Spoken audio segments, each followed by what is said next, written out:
our spending, and those students just laughed at them. Well, I imagine there's a lot of students around the country and a lot of other people now who just laugh at us up here in Washington. But the people here in Washington are still in charge, and we haven't converted them. And we're just seeing signs of it, that it's possible when we can get 209 people to support an auditing bill. So we just have to do our best and see what happens, see if the calamity hits us before we can make some calm, deliberate decisions and make some changes. But my guess is that we'll have the crisis before we can do that. Absolutely. Things are certainly deepening. When do you see the next big plunge downward, deeper into this globally engineered depression?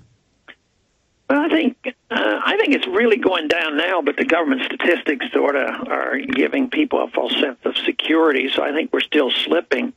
But there will be more announcements and more bankruptcies and probably more commercial property problems and more states going bankrupt and more unemployment. Then finally, the euphoria on Wall Street of the last 4 months it'll dissipate, and then that'll feed into a lot of disappointments. But, you know, even though Wall Street has done a little bit better by these prices going up a little bit, I don't think the average guy out there that's lost his job has started to feel any better yet. And I was impressed the other day that some of the news media have reported that the real rate of unemployment isn't 9%. It's like 18%, you know, when you add up all the people who don't look for jobs anymore or who work a couple hours a week. So it's a very serious problem. And, exactly. The mainstream media is now having to admit more and more that the government is lying and spinning because they want to keep some credibility. Sir, I want to specifically ask you in the time we have left, how do we help you get this bill passed? How do we help you get H.R. 1207 that has 209 sponsors now as of June 10th, 2009 on this Wednesday edition? What can we do to get this passed? What can we do? Because going back to you at McKinney Ruff's when you gave a speech after I did 5 years ago, it's in my film Matrix of Evil, you talked about how the key was when the global crisis came in, the establishment would try to use the crisis to bring in their bank of the world, their world currency, because you were reading the same globalist documents I was. Yeah. And then now it's all over the news, and they're posing as the saviors, and the public is going, wait a minute, you're the guys that did this, so they are looking to you and others. So there's this vacuum that's about to happen. And I mean, just speaking to the fact that, as you always said, when this happened, we had to put in the maximum effort. So we want to put in the maximum effort. You're the general. You're the George Washington, sir. What do we do? I think we just do more of what we're doing now and building our numbers. I mean, you have a large number of people that listen to you, and you continue to do the things that you're best at. Now, following up from our campaign, we started the Campaign for Liberty, and that website helps bring people together, and our numbers continue to grow. But right now, in a more specific way, they need to go to Campaign for Liberty, get the names of those who have signed on, and find out exactly the congressmen who have not. And then instead of, if your congressman has already signed on, go to the neighboring congressman and you know, and organize and find out where the meetup group is and list these people on the internet. And go to their office. I mean, you could go shake their hand, couldn't you? Yeah, that's it. And when the members come and talk to me, they say, they'll come up, and they'll be very nice, and they're just trying to do their job. They say, what is this bill that the grassroots are all riled up about 1,200 and something? And I said, well, it has to do with transparency of the feds so we know what they're doing. Oh, I'm for that. Then they sign on. But they came to me not because they wanted to be on a Ron Paul bill, but because the grassroots were telling them. Actually, politically, I have to take a little credit. It is a little more popular being on a Ron Paul bill now than it used to be. Oh yeah, you're out there setting bushfires in the minds of men and women everywhere. You've been introducing this. What, I mean, I remember 10, 12 years ago, you'd get like 5, 6 sponsors for this. No, it's changing now, and it's politics. I mean, especially marginal Democrats and marginal Republicans, when they need this 10 or 15% of the vote. If there's a Democrat in a Republican seat, boy, they really want to pay attention to what I'm doing. And Congressman, in closing, I want to ask you two quick questions. Number one, there's a domino effect, isn't there, from what you've been doing? Because as you move to audit the Fed, other agencies and groups and government start thinking, here's AP today, Congress subpoenas the Fed about where all the billions of dollars to Bank of America went because they won't tell Senator Sanders and Congressman Paul and others, yourself.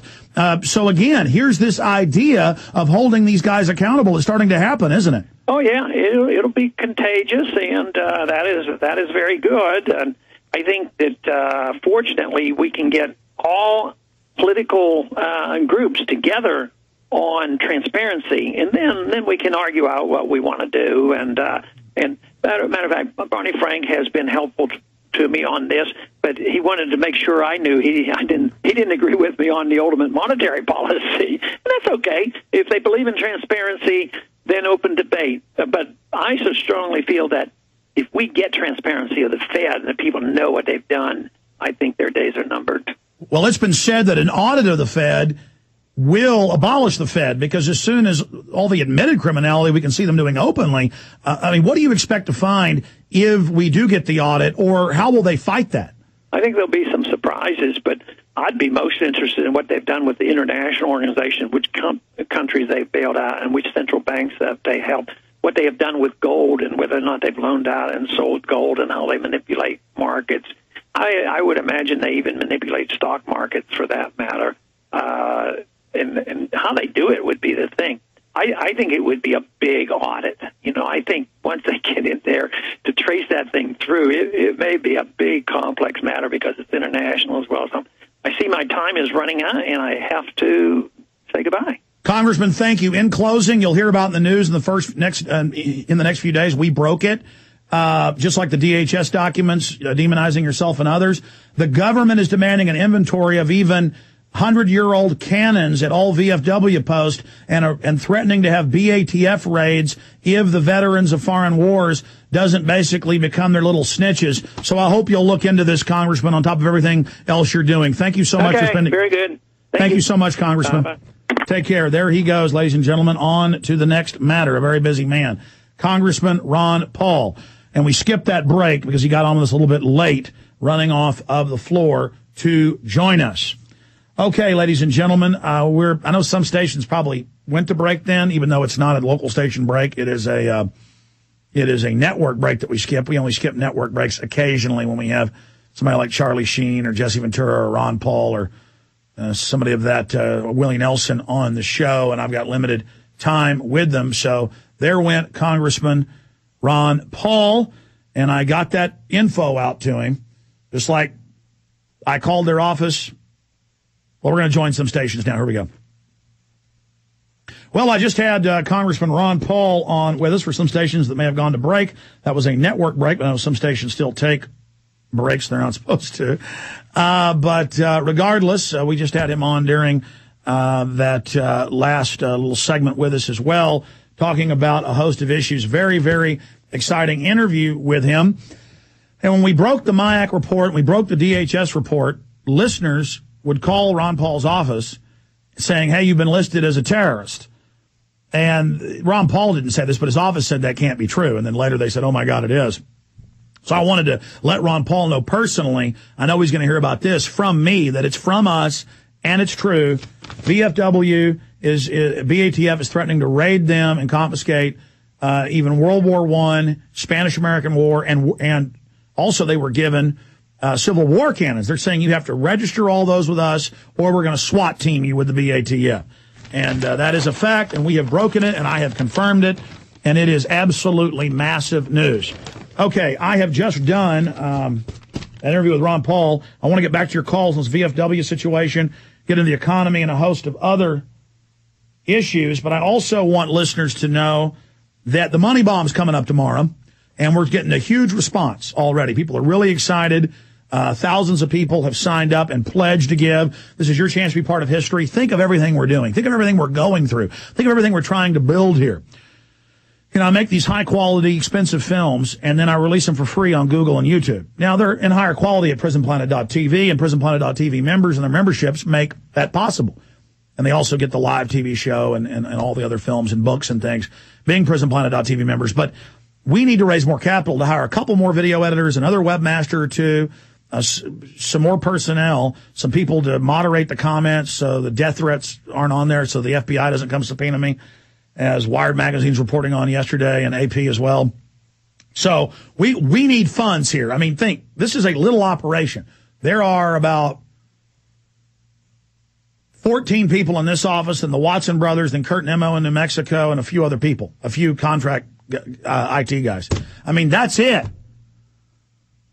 And I need more personnel to go to the next level. And there's nothing bang for the buck like this radio show. When you buy books, buy videos, support our sponsors, that funds us. When you donate on the second annual 2009 Money Bomb at InfoWarsMoneyBomb.com tomorrow, starting in the morning, it's going to start up and run